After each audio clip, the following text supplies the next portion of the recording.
Hi hello viewers, நான் உங்கள் PK வந்தாச்சு. ஸோ நம்ம இன்னைக்கு எதிர்பாராத தோல்விகள் சீரீஸ் இருக்கு இல்லையா, அதில் 2வது தலைவராக யாரை பற்றி பார்க்க போகிறோம், யாருடைய தோல்வியை பற்றி பார்க்க போகிறோம் அப்படின்னு சொல்லி கேட்டோம்னா, விசிகாவுடைய தலைவராக இருக்கக்கூடிய நம்ம திருமாவளவன் அவர்களை பற்றி தான் அப்படின்னு சொல்லலாம். ஸோ 2016 இருக்கு இல்லையா, பெண்ணகரத்தில் வந்துட்டு அன்புமணி ராமதாஸ் எப்படி வந்துட்டு தோற்றிருந்தாரோ அதே மாதிரி வந்துட்டு பார்த்தோம் அப்படின்னா 2016 எலெக்ஷனில் காட்டுமன்னார் கோயில் தொகுதி இருக்கு இல்லையா, அதில் போட்டி போட்டிருந்தாரு திருமாவளவன். கடலூர் தொகுதிகளில் அந்த காலகட்டத்தில் இருந்த தொகுதிகள்லேயே வந்துட்டு பார்த்தோம்னா ரொம்பவுமே பின்தங்கின தொகுதிகளில் ஒன்றா இருந்துச்சு காட்டுமன்னார் கோயில் அப்படின்னே சொல்லலாம்.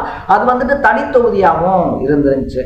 அதுக்கு முன்னாடி வந்துட்டு பார்த்தோம் அப்படின்னா 2006 விசிகாவை சேர்ந்த ரவிக்குமார் அந்த தொகுதியில் ஜெயிச்சிருந்ததுனால டைரக்டா வந்துட்டு பார்த்தோம்னா திருமாவளவனே அந்த தொகுதியில போட்டிட்டு இருந்தாரு. அதிமுகவை சேர்ந்தவர்கள் வந்துட்டு பார்த்தோம்னா கடந்த காலத்துல அங்க எம்எல்ஏவா இருந்தப்பையும் கூட வந்துட்டு பார்த்தோம்னா அந்த எம்எல்ஏக்கு அகென்ஸ்டா நிலவன அந்த கள நிலவரம், அதை தாண்டி மக்களுடைய அதிருப்தியை வந்துட்டு நம்ம எப்படியாவது யூஸ் பண்ணி ஜெயிச்சிடலாம் அப்படின்னு சொல்லிட்டு களம் கண்டாரு திருமாவளவன். பட் அதை தாண்டி வந்துட்டு பார்த்தோம் அப்படின்னா வெறும் 87 ஓட்டு வித்தியாசத்துல தோத்து போயிருந்தாரு. எதனால திருமாவளவன் தோத்தாரு, அங்க அவருக்கு எதிராக அந்த விஷயங்கள் என்ன அப்படின்ற மாதிரி பல விஷயங்களை தான் நம்ம இந்த வீடியோல பேச போறோம். அதுக்கு முன்னாடி நம்ம சேனலுக்கு நீங்க புதுசா வந்திருந்தீங்க அப்படின்னா மறக்காம சேனலை ஃபாலோ பண்ணி சப்ஸ்கிரைப் பண்ணிக்கங்க. ஸோ ஃபர்ஸ்ட் ஆஃப் ஆல் வந்துட்டு பார்த்தோம் அப்படின்னா நம்ம முன்னாடியே சொன்ன மாதிரி இந்த காட்டுமன்னார் கோயில் தொகுதி அப்படின்றது இருக்கு இல்லையா, அதை பொறுத்த வரைக்குமே வந்துட்டு பார்த்தோம்னா 40% தாழ்த்தப்பட்டவர்கள், 35% வந்துட்டு வன்னியர்களுடைய ஓட்டு அப்படின்றது அந்த காலகட்டத்தில், அதாவது 2016 வந்துட்டு இருந்துச்சு. அந்த தொகுதியில் இருந்த ஒட்டுமொத்த வாக்குகளுடைய எண்ணிக்கையே 2,11,000 ஓட்டுகள் அப்படின்றதுதான் இருந்துச்சு. அதிமுகவை சேர்ந்த முருகுமாறன் அப்படின்னு சொல்லக்கூடியவர் தான் அதுக்கு முன்னாடி, அதாவது 2011 எலெக்ஷன் இருக்கு இல்லையா, அதுல வந்துட்டு பார்த்தோம்னா ஜெயிச்சு எம்எல்ஏவா இருந்தாப்ல. 2016 பொறுத்த வரைக்குமே வந்துட்டு பார்த்தோம்னா பல கூட்டணிகள் புதுசா உருவான ஒரு வருஷம், ஒரு எலெக்ஷன் அப்படின்னு தான் சொல்லணும். ஏன்னா அன்புமணி ராமதாஸ் மாற்றம் முன்னேற்றம் அன்புமணி அப்படின்னு சொல்லிட்டு அவரை முதலமைச்சர் வேட்பாளராக முன்னிறுத்தின மாதிரியே இந்த பக்கம் வந்துட்டு பார்த்தோம்னா தேமுதிக, கம்யூனிஸ்ட், நம்ம விசிகா, தமாக இந்த மாதிரி வந்துட்டு பார்த்தோம்னா பல கட்சிகள் ஒன்னா சேர்ந்து வந்துட்டு ஒரு கூட்டணியை உருவாக்கியிருந்தாங்க அப்படின்னே சொல்லலாம். ஸோ மக்கள் நல கூட்டணி அப்படின்னு சொல்லிட்டு அந்த கூட்டணிக்கு பேர் வச்சதோட மட்டும் இல்லாமல் விஜயகாந்த் அவர்கள் இருக்கார் இல்லையா, அவரை முன்னிலைப்படுத்தி இருந்தாங்க. அப்படி வந்துட்டு பார்த்தோம் அப்படின்னா திமுக அதிமுக வந்துட்டு நாங்கள் மாற்று அப்படின்ற ஒரு கோணத்தில் களமிறங்கிருந்துச்சு விசிகாவும். அதை தாண்டி மக்கள் நல கூட்டணி அப்படின்ற பேரோட உள்ள பேனர்ல களமிறங்கின கட்சிகளும் அப்படின்னே சொல்லலாம். ஸோ முருகுமாறனுக்கு வந்துட்டு அந்த தொகுதியில் ஆல்ரெடி வந்துட்டு எக்கச்சக்கமான பேட் வைப்ரேஷன்ஸ் அப்படின்றது இருந்துச்சு. சொன்னதை வந்துட்டு அவர் செய்யலிங்க அப்படின்ற மாதிரிலாம் வந்துட்டு பார்த்தோம்னா மக்கள் அதிருப்தியில் இருந்தாங்க. அதை தான் வந்துட்டு நம்ம விசிகாவை சேர்ந்த திருமாவளவன் இருக்கார் இல்லையா, நம்ம கரெக்டாக யூஸ் பண்ணிக்கலாம், யூட்டிலைஸ் பண்ணிக்கலாம் அப்படின்ற மாதிரி அந்த தொகுதியில் நின்றுருந்தாரு. அதுக்கேற்றபடி கட்சியினுடைய தலைவரே வந்துட்டு நின்றுட்டாருப்பா அப்படின்றதுக்காக விசிகாவை சேர்ந்தவர்கள் இருக்காங்க இல்லையா, அவங்களும் வந்துட்டு பார்த்தோம்னா ரொம்ப துருன்னு சொல்லிட்டு வேலை பார்த்துருந்தாங்க. எலெக்ஷனும் நடந்து முடிஞ்சிருச்சு. எலெக்ஷன் டேட் அன்னைக்கு, அதாவது ரிசல்ட் டேட் இல்லையா, ரிசல்ட் டேட் அன்னைக்கு வந்துட்டு பார்த்தோம் அப்படின்னா வெறும் 87 ஓட்டு வித்தியாசத்துல திருமாவளவன் தோத்து போயிட்டாரு அப்படின்ற ஒரு அதிர்ச்சியான நியூஸ் ஸ்ப்ரெட் ஆகுது. இதை வந்துட்டு அன்னைக்கு விசிகால இருந்த பலருமே ஏத்துக்கல அப்படின்னு சொல்லலாம்.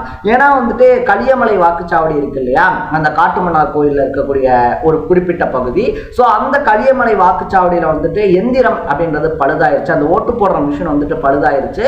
அந்த மிஷின் பழுதானதுனால கிட்டத்தட்ட 2 மணி நேரம் கழிச்சு தான் பார்த்தோம்னா மறுபடியும் ஓட்டு போடுறதுக்கான அந்த ப்ராசஸ் அப்படின்றத ஸ்டார்ட் பண்ணியிருந்தாங்க.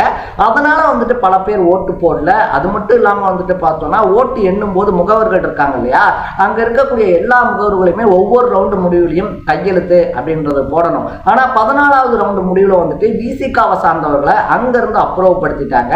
இதனால என்னுடைய தோல்வியை நான் ஒத்துக்கவே மாட்டேன் அப்படின்னு சொல்லிட்டு இதுல குளறுபடி நடந்துருச்சு அப்படின்னு அன்னைக்கு தேர்தல் ஆணையராகவும் தமிழ்நாடு தேர்தல் பார்வையாளர், அதாவது பார்வையாளர் மீன்ஸ் மேற்பார்வையாளர் சொல்லுவாங்க இல்லையா, அவராகவும் இருந்த ராஜேஷ் லக்கானி கிட்ட நேரடியா மனு கொடுத்தாரு திருமாவளவன்.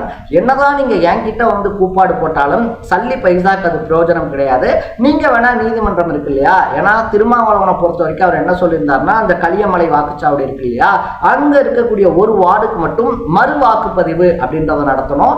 அது மட்டும் இல்லாம ஓவராலா வந்துட்டு பார்த்தோம்னா அந்த காட்டுமன்னார் கோயில் தொகுதி இருக்கு இல்லையா, அதுக்கு வந்துட்டு மறு வாக்கு எண்ணிக்கை அப்படின்றது நடத்தணும் அப்படின்ற மாதிரியான கோரிக்கையை வச்சிருந்தாங்க. சொல்லியிருந்தாரு.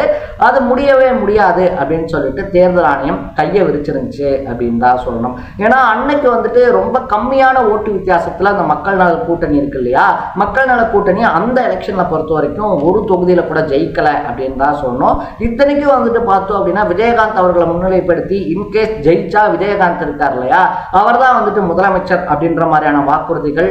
அது மட்டும் இல்லாம பார்த்தோம்னா ரேஷன் பொருட்கள் வீடு தேடியே வரும் அப்படின்ற மாதிரி எக்கச்சக்கமான தேர்தல் அறிக்கைகள் போன இடத்துல எல்லாம் வந்துட்டு பார்த்தோம்னா வரவேற்பு அப்படின்றது பலமா இருந்த சுச்சுவேஷன்லையும் யாருமே அதுல ஜெயிக்கல.